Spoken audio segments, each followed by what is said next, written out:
Good evening and welcome to the Maple Plains City Council meeting. It is Monday, January 26th at 7 p.m. and I'm calling the meeting to order. Please stand and join us for the Pledge of Allegiance if you're able. Pledge allegiance to the flag of the United States of America and to the republic for which it stands, one nation, under God, indivisible, with liberty and justice for all.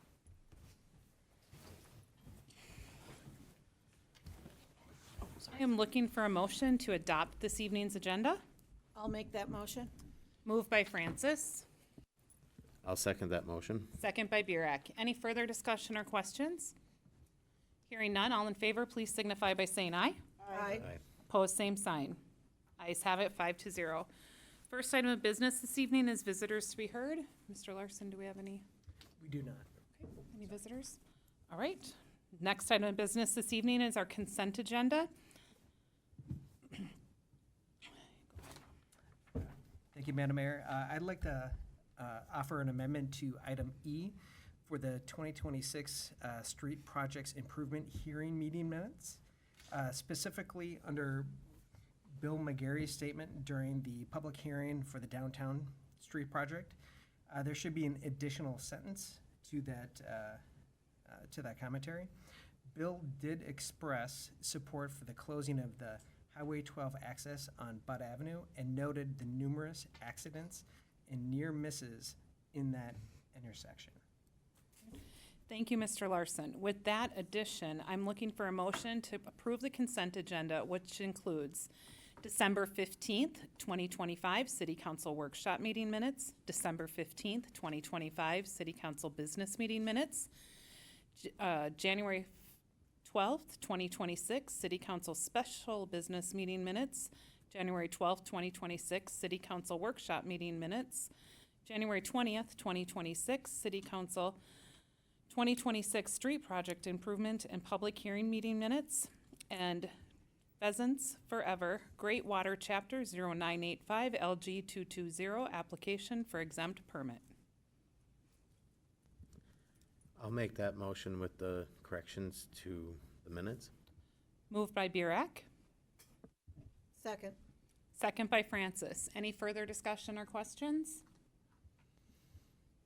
Hearing none, all in favor, please signify by saying aye. Aye. Opposed, same sign. The ayes have it, 5-0. I'd also like to note, I should have said this earlier, my apologies.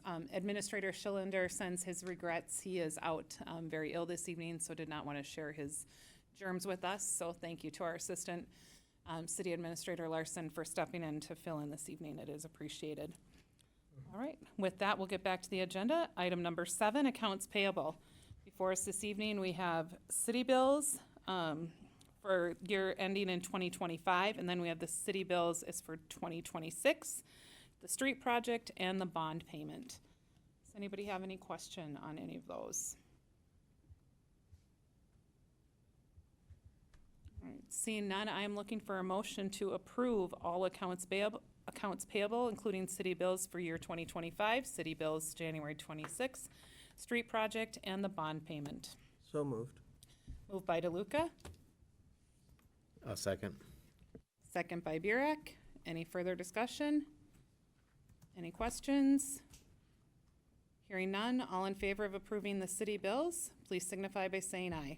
Aye. Opposed, same sign. All right, city bills are approved. Motion carries 5-0.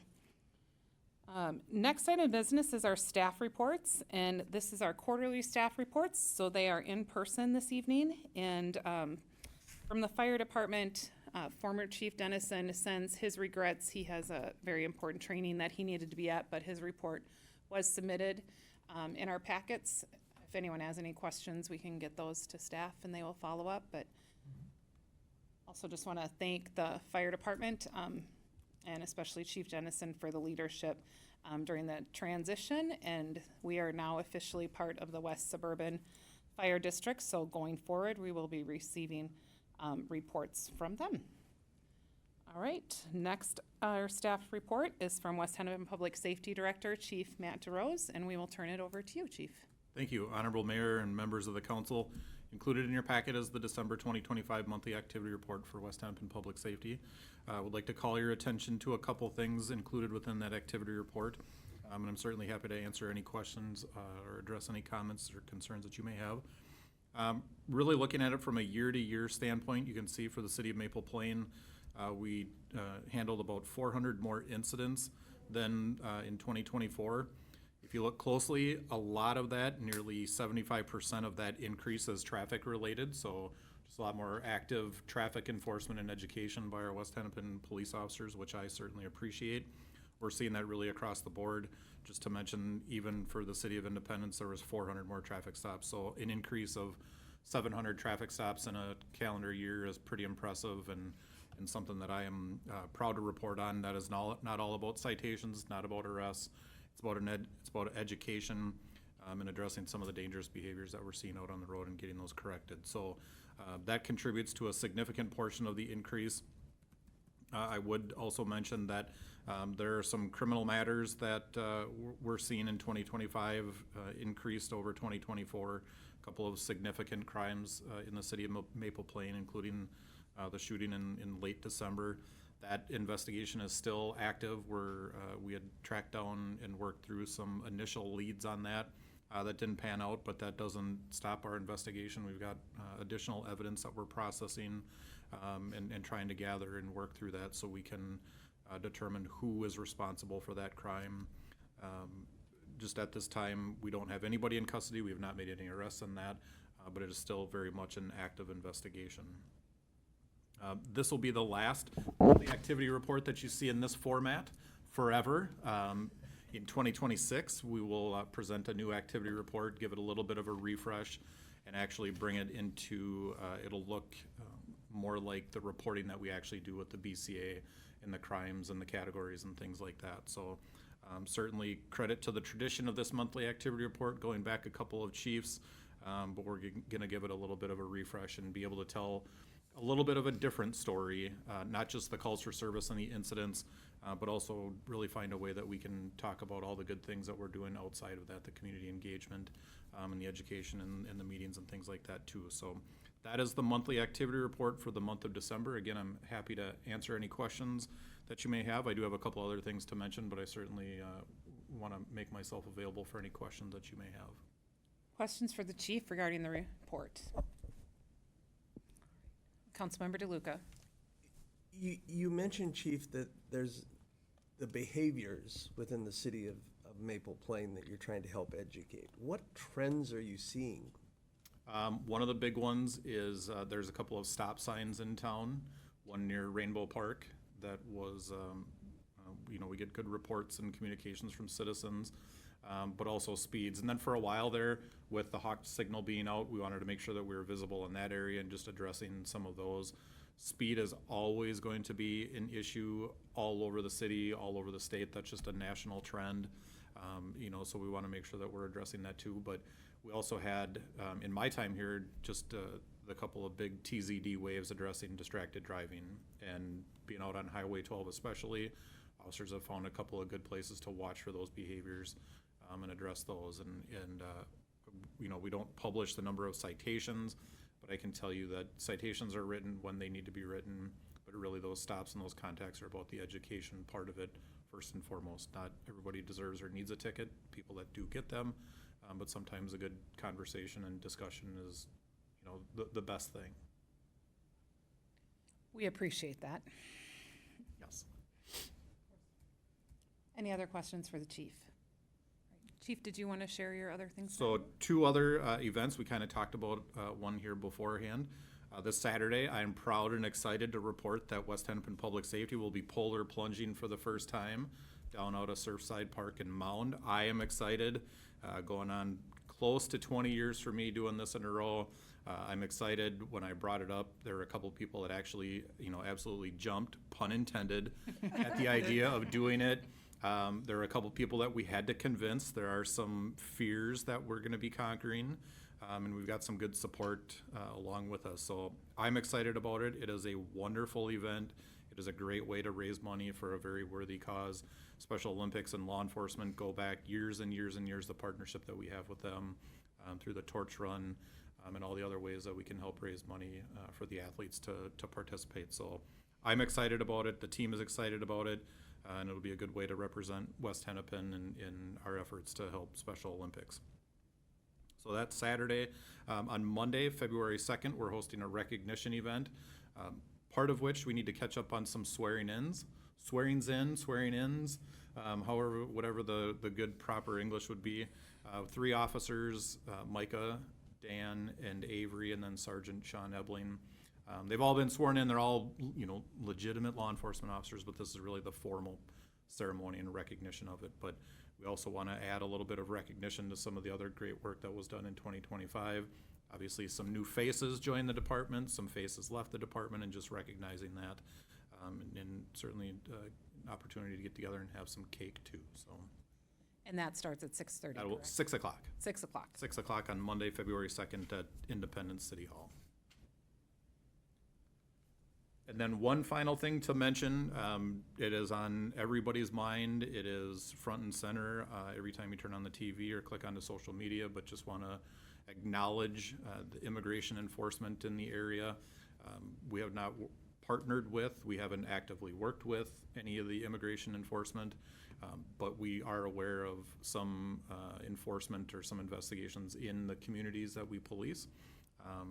No issues that I am aware of, whether reported by citizens or the federal government. From what it seems like, based on what the officers have seen, it's really been in and out of the communities without much obvious attention. So we are in regular contact not only with the Hennepin Chiefs Association, but with the State Chiefs Association. We're usually on 1 or 2 Zoom or Teams meetings a day, making sure that that communication is flowing. A lot of different channels have opened up to be able to, make sure that we're in the know with everything that's happening. We haven't actively, had to go anywhere. We haven't responded and partaken in any enforcement or anything like that.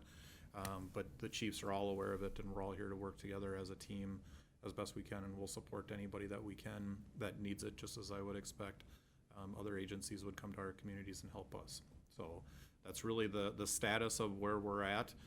Again, we have seen some, but I think for the most part, a lot of these communities may not necessarily recognize or see the enforcement or the investigations that are going on. I think especially in the smaller towns and some of the bigger cities, it's rather obvious, and it's noticed more by law enforcement in the community. We just haven't seen that here yet. If that changes, I will be sure to communicate that, and hopefully we'd have some communication to us as well, but we just know that it really isn't the case at this time. And I think since we're on that subject, it's also important that, just to reiterate, that our police department is still here, doing the same things they did before for Independence and the cities of Independence and Maple Plain. They're not asking any questions. It's their job to provide the exceptional service that they do. So any status, that's not their business, that's not their role. So That is correct. just please don't ever hesitate to call 911, that they are here to continue with that great service that we appreciate. Yes, thank you. Any other questions or comments for the chief? All right, thank you to you and your staff. Thank you. All right, next we'll hear from our city engineers, and tonight we're blessed to have 2 of you here. So is it Mr. Martini, Mr. Baumann, who's up? Yeah, I'll take this one for the All right. staff report. So not a lot of bullet points on here, but we've been working on some pretty big projects, so I'll go over kind of briefly the few developments that we're still keeping tabs on and working through. So Baker Trail Villas, there's some modifications going on with the storm water over there, so we're working through that. Our show gymnastics not listed on here. They sent some stuff last week they were looking through, and then obviously downtown redevelopment, anything that's coming through there, working with Mark on that as well.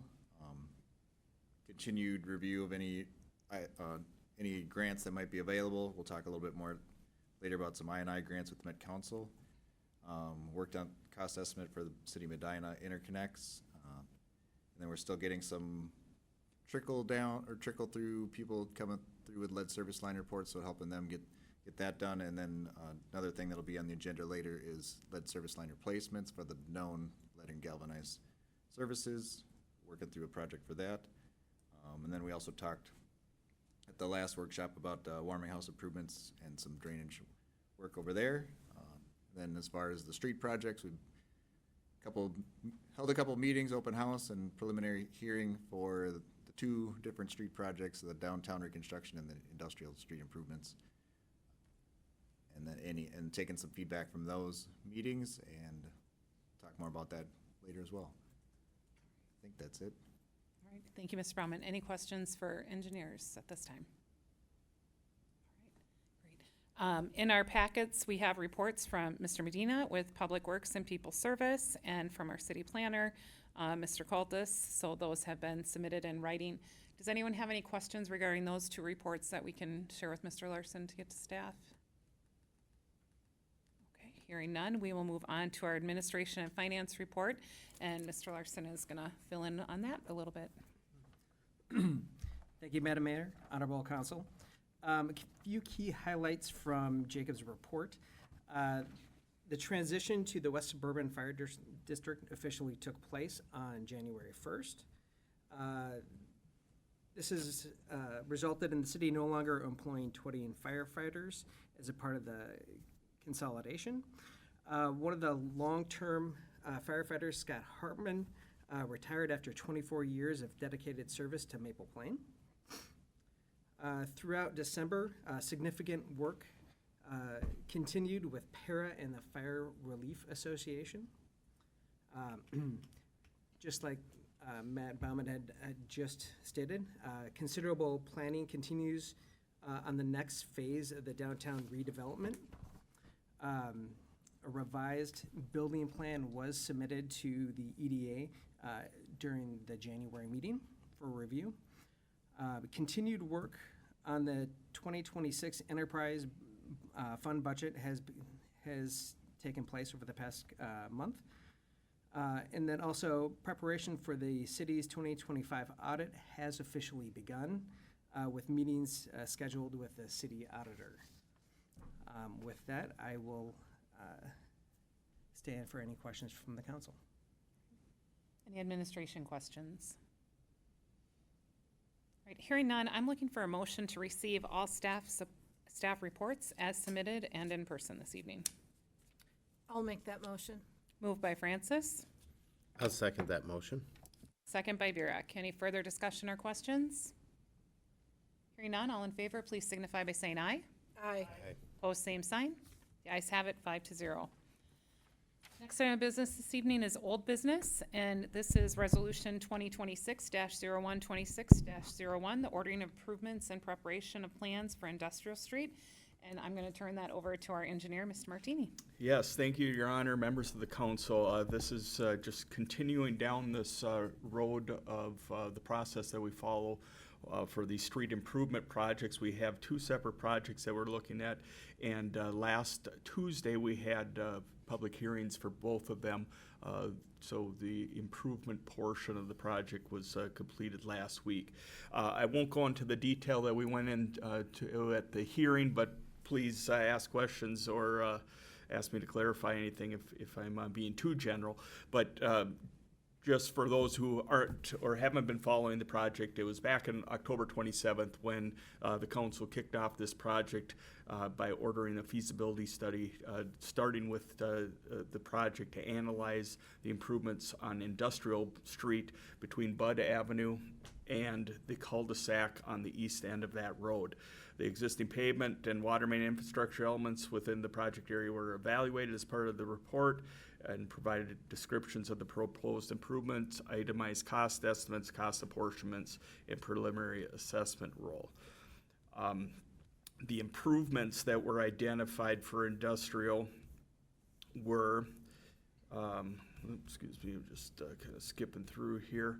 A mill and overlay of the pavement surface, some minor curb and drainage improvements along the road, and then water main replacement between Bud and, I'm sorry, the road, look at that, Poplar, sorry, by method of pipe bursting as part of that project. The pipe bursting method we're pursuing because it will reduce disruptions and both from a traffic standpoint and to the street surface as we're doing that project. From a cost standpoint, this it has an estimated total cost of $432,375. The assessable amount of the project is $100,465, which includes about $48,500, which is assessable project work that the city will be picking up as part of the improvements. The assessment policy does follow, or the proposed assessments, follow the city's assessment policy and are also consistent with past practice. As the cost apportionment is laid out, the total city cost for the project would be $380,475. In conclusion, from an engineering standpoint, the proposed improvements are feasible, cost-effective, and necessary to maintain the city's existing infrastructure. The condition of the infrastructure within the project area is typical given its age, material type, and environment. Scope of work, cost, and proposed assessments are consistent with previous projects. The infrastructure maintenance is at this point reactionary and no longer cost-effective. And the water main improvements can be made, again, using a practical construction method and maintain service to the properties. The next steps for the project, again, last week we had held the improvement hearing. And the hearing was held. You took some public comment. You also closed the hearing that same night, which brings us to the meeting tonight, shown here on our schedule, which is for you to consider a resolution to order the improvements for the project. As we've talked about kind of throughout this process, there's different points where the project comes to the council for you to have the opportunity to make a decision of whether or not to move forward or put the brakes on, either based on just information that you're hearing or other factors that might influence your decision or comfort level to move forward. So now completing the improvement hearing, bring that to you tonight for consideration to order of the improvements. If you would like to move the project forward, you have a resolution in your packet that we would recommend that you approve. And with that, I'd be happy to answer any questions specific to Industrial Street. Any questions for Mr. Martini? All right, hearing none, then I'm looking for a motion to approve Resolution 2026-0126-01, ordering improvement and preparation of plans for the industrial street. So moved. Moved by DeLuca, Second. second by Burek. Any further discussion or questions? Hearing none, all in favor, please signify by saying aye. Aye. Opposed, same sign. The ayes have it, 5-0.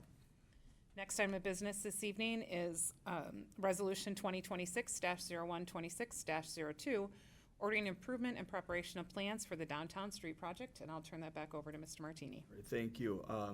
Again, similar to the last project on October 27th, the council authorized preparation of a feasibility study to analyze improvements of the following streets: Main Street East, Pioneer Avenue, Delano Avenue, Maple Avenue, Marsh Avenue, and Spring Avenue. And in addition to that, looking at some improvements to the fire station parking lot.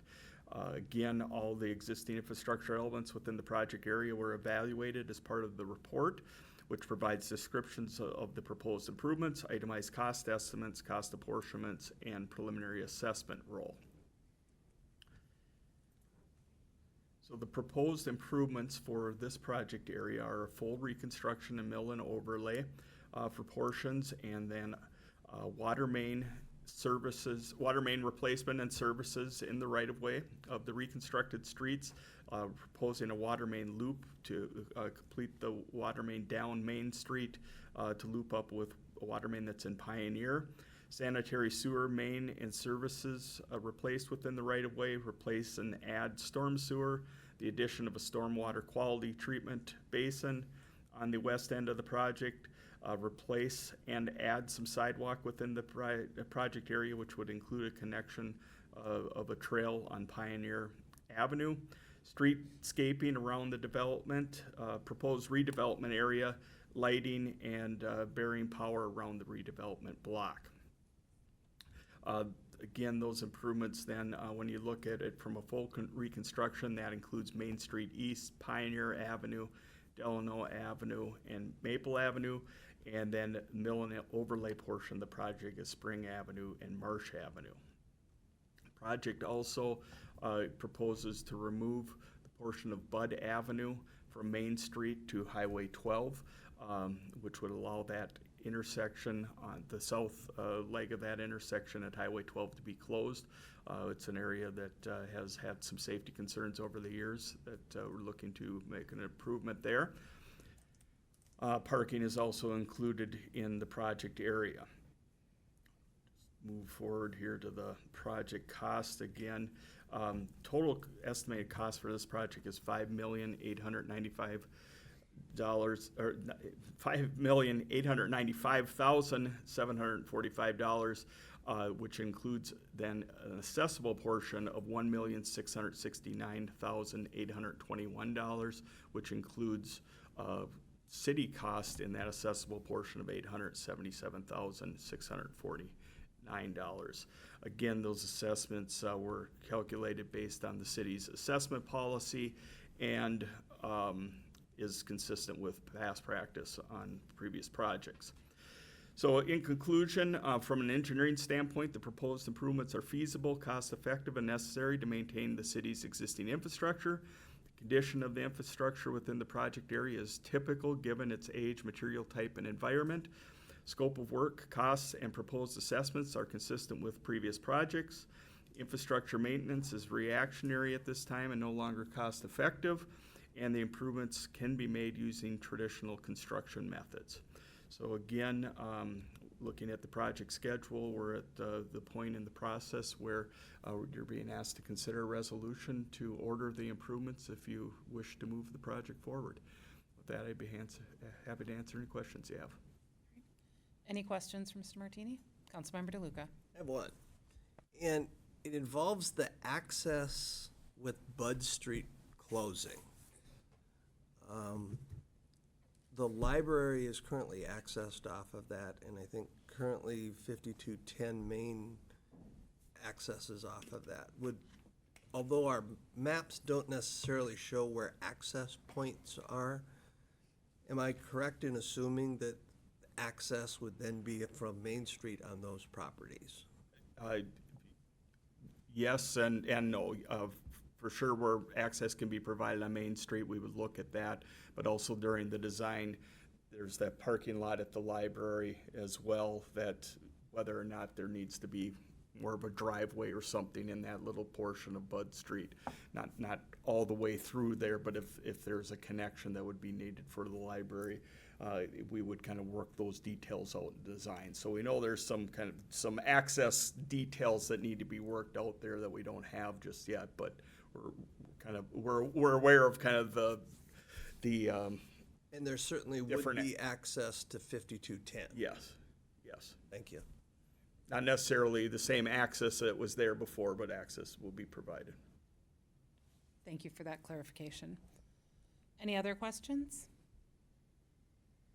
All right, hearing none, I'm looking for a motion to approve Resolution 2026-0126-02, ordering improvement and preparation of plans for the downtown street project. So moved. Moved by DeLuca, Second. second by Burek. Any further discussion or questions? Hearing none, all in favor, please signify by saying aye. Aye. Aye. Opposed, same sign. The ayes have it, 5-0. Before us this evening is our new business, and that we will begin with Resolution 2026-0126-03, the 2026 lead service line replacement project, and I believe that will be Mr. Baumann. Yeah, I'll take this one. Thank you, Mayor and members of the council. The Department of Health oversees the lead service line inventory, and then they'll also be overseeing the lead service line replacement projects. And so I believe it was last May, we submitted to be on the what they call the project priority list, the PPL for short, and we submitted to replace all known lead and galvanized lines. And so they've approved that. We're able to move on to next steps, and the way the program works is we're replacing any piece of the service that is lead and galvanized, and these are generally coming from homes that they did the testing inside, and that's what they found. So we're assuming that it's gonna be a replacement from the house out to the street. And so it's crossing private property, but the way the program works is that, the cities need to administer the project in order for the properties to get the work done. And so there's two routes that you can go about it. Either we can set up a program where they can get their own contractor and coordinate the work. It still all needs to be facilitated, or we can work with all of them and then do one contract, and it lowers the overhead in the long run. And so that's what we're gonna propose doing here with the lead service line replacement project. In the memo there, it kinda laid out the proposed schedule. So March 31st, we have to submit the project for certification to MDH. Sometime this spring, we'll invite all affected properties for an open house to work through the details. In June, Department of Health will approve plans and authorize project, and then hopefully early July, we could be working on award and begin construction in August. There are a couple of projects on County Road 19, where the Hennepin County is gonna be doing a mill and overlay this year that we wanna get done early. The rest of them don't necessarily have to happen right away, but we'll kinda work with each homeowner and the contractor what makes sense for their specific needs. I think that covers it all. I did put a copy of the application that we put in here as well. That showed, I think about 412,000 that we had estimated for cost for the projects the properties that we knew of. The Department of Health actually increased that, I think, to 550,000 for total project cost, assuming we may find a few more costs are higher than what we estimated, so. With that, I'll stand for any questions. You have a resolution to authorize moving forward with the project. Any questions for Mr. Baumann? Mr. Burek? So just to be clear, that we're going to be fixing service lines up to the house, which would be to where the meter's at of the house? Yeah, yep, that's, And the funding, if the grant is awarded to us, the funding will be coming from the state? correct. Okay. Yeah, so the city needs to kind of administer and front the money, and then the state reimburses it. Okay. Any other questions? All right, hearing none, looking for a motion to approve Resolution 2026-0126-03, the 2026 lead service line replacement project.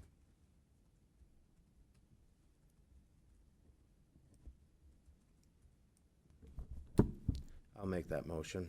Moved by Burek, Second. second by Francis. Any further discussion or questions?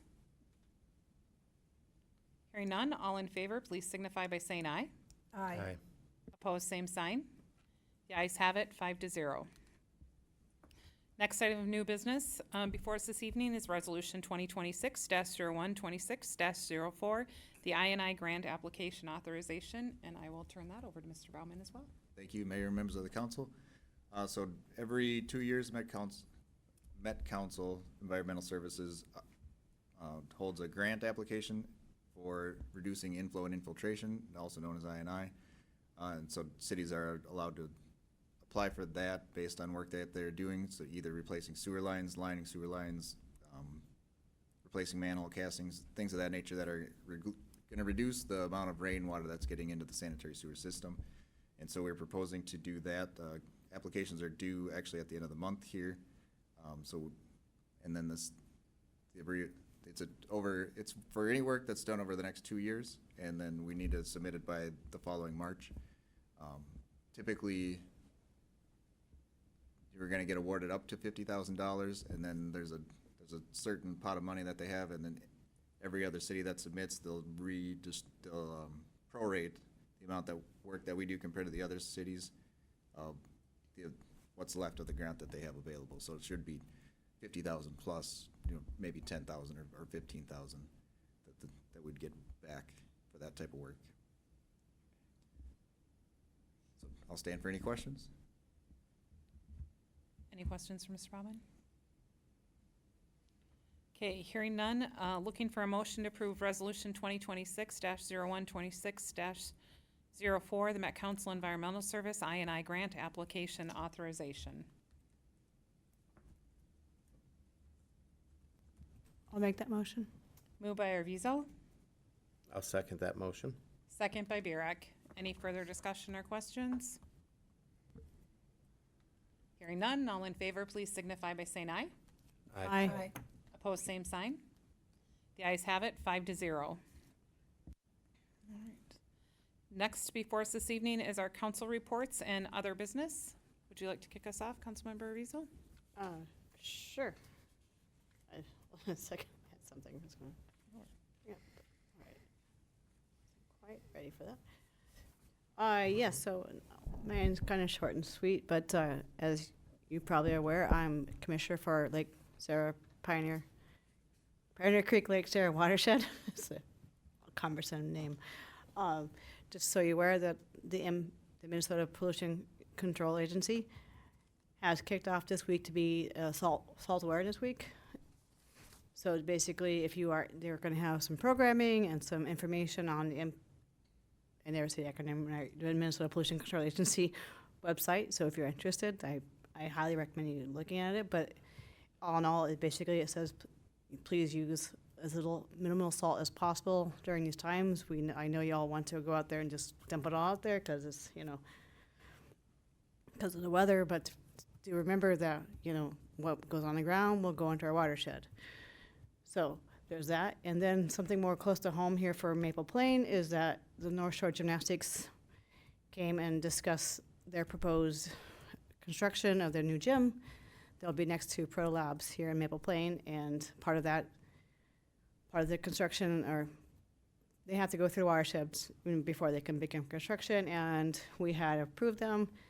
They meet and exceed all the MS4 requirements. Yes, I realize that we are no longer a city of MS4. However, the standard is that the commission goes by the MS4 requirements regardless until we make that change in the charter as in the commission of board, but that is still the standard. So exciting to know that they'll be moving forward and should be breaking ground sometime this spring. So that's all I have to say. All right, thank you, Councilmember Arvizo. Councilmember DeLuca? An interesting month of projects that we'll be seeing for a long time. The street projects, thank you to our engineers for the wonderful work on those. The open houses, the public hearings that we've had. Our EDA meeting earlier in the month where we talked about the downtown development. That development has been off and on for about 10 or 12 years now, and it's becoming very real. And a lot of work. I know our administrative group is spending time getting our TIF project ready, so some good things that are happening there. And tomorrow morning, we'll be spending a little quality time with our police chief. We have our police commission meeting with the mayor and I representing the city. It's our quarterly meeting, so we look forward to that. But a good month. Thank you, Councilmember DeLuca. Councilmember Francis? Thank you. Attended EDA workshops. We had a rebranding meeting. It was my turn for the chat with council. It was good. We just had a couple people that showed up, but it was a good conversation. One brought a big, thick file folder full of questions, and I think we got through most, if not all of them. Hopefully answered them to her satisfaction. I like the council chats, chance to get to know residents more on a one-on-one basis and to get feedback as to what they think of the job we're doing. I think they have learned that it can be overwhelming, especially when you have a ton of ordinances that have to be updated. Thank goodness Mr. Larson was there to help me come up with the answers to the questions, because some were a little bit out of my realm. That it all in all was a very good conversation. So it's been a good month. Thank you, Councilmember Francis. Councilmember Burek? I'm gonna echo on that. It has been good month. It's been a cold month, but we're Minnesotans. We can handle this. I want to just bring up the street projects. This is kind of one of the things that didn't strive me to get on the council, but it definitely made me want to get engaged more. And we have the public hearings, we have the assessments that will be coming up, the awarding of the bids. The amount of work that goes into a street project and the communication that goes out to the residents, it's, when you're up here on this side, you really get the feeling of how much we try to make sure we communicate that information. And I want to say thank you to the staff on that one, because you guys do a really good job of making that clear. And I think that does help, and some of our questions get handled before they come to this meeting. So thank you for your clear communication on that. And that is where I'm going to end it. All right, thank you, Councilmember Burek. As already alluded to a little bit tonight, it has been a busy month with the street reconstruction open house and the special meetings, so it's been a busy January to kick off. Honored to represent the city at Rotary. We've had some great speakers and a service project this month. And also, we just spent internally doing like club updates, and the focus really was on gratitude. And it was just a wonderful way to start the day. And we each wrote a letter of gratitude, and just talking about, so often we forget just to thank the people that we're interacting with, and to think about the people that helped us to get where we are today, and just to focus on something positive, especially in light of everything going on. I think that's good for all of us, just to pause before we speak, and to remember that we do have a lot to be grateful for, and to share that with other people. The Orono Healthy Youth continues to meet and advocate for families in need, and work across all different agencies. Weekly meetings with Jacob, working on the agenda and communication. The Highway 12 Safety Coalition met. We're really working on securing funding to get more lanes on Highway 12, and just continuing to advocate for that for all of us. Coffee with the Paul Stinson American Legion gentlemen, veterans, always a highlight. Love to hear their stories and their history. And then also live music at Blackwater, in addition, is always a bonus. So great little gems that we have here in our city. The Orono Coalition, honored to represent on that group, and we really worked on our bylaws, which, great news, were just approved by Hennepin County, so that's wonderful. And then the 911 campaign, the 811 campaign, 811, just offering hope, and that you can text or call that at any time. And that is not just for youth, that's for adults as well. Just reminding everyone that no one is alone, and hope is out there. 988, oh my word. I got all flustered. Okay, let's restart that. It's 988, and you can call or text that at any time. And if you don't want to talk to a live person, you can keep it on text. If you want to talk to a live person, that is available. So it's a wonderful resource. And again, that is for adults and youth, and for everyone. So please don't ever hesitate to use that if you'd like to, or know someone else who could benefit from that resource. The West Hennepin Chamber of Commerce, we had Three Rivers Park District Commissioner Marge Beard come and speak to us. And again, we are just so fortunate to live where we are and to have the parks that we have. So make sure and get out and visit those, even in the winter. They can still be beautiful. The LMC Board of Directors really working on our legislative priorities, which those are out now on the website. So make sure to check those out. And then we'll have City Day on the Hill, where we can come and advocate for those. Regional Council mayors worked a lot, talked a lot about housing, and just things going on within our state, and other mayors, and how cities are coping and communicating, and trying to keep the peace and the calm for all of our residents in the state.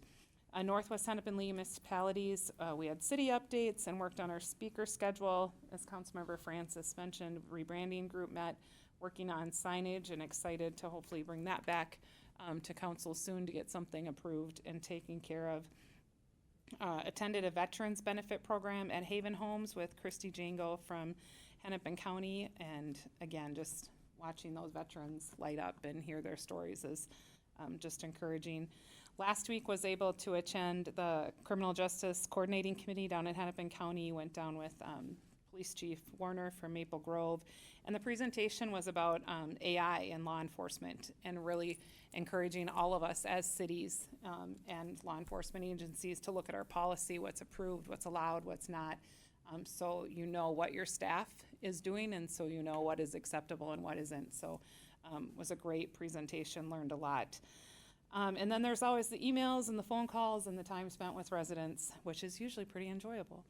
And as Chief already alluded, on the 31st, the Polar Plunge is coming up, but what he forgot to mention, I love it, they named their team Cool Whips, which for those of you who don't know, West Hennepin Public Safety, local talk is whips. So they're Cool Whips, and it's a great logo, so check out their page and sponsor them if you can. The recognition on the 2nd, and then on February 8th, I wanted to mention the Omelet Breakfast, which is being hosted by WeCan. And WeCan serves our low-income families and residents and neighbors. So if you're able to go to that breakfast on February 8th from 9 to noon at the Mound American Legion, it's a great opportunity to help support that. And then also on February 23rd is Chat with the Mayor, so 4 p.m., mark your calendars, I'm next. So any other business to come before us this evening? All right, with that, I'm looking for a motion to adjourn. I'll make that motion. Motion by Francis, I'll second it. second by Burek, all in favor? Aye. Opposed, same sign. The ayes have it. At 7:46, we are adjourned.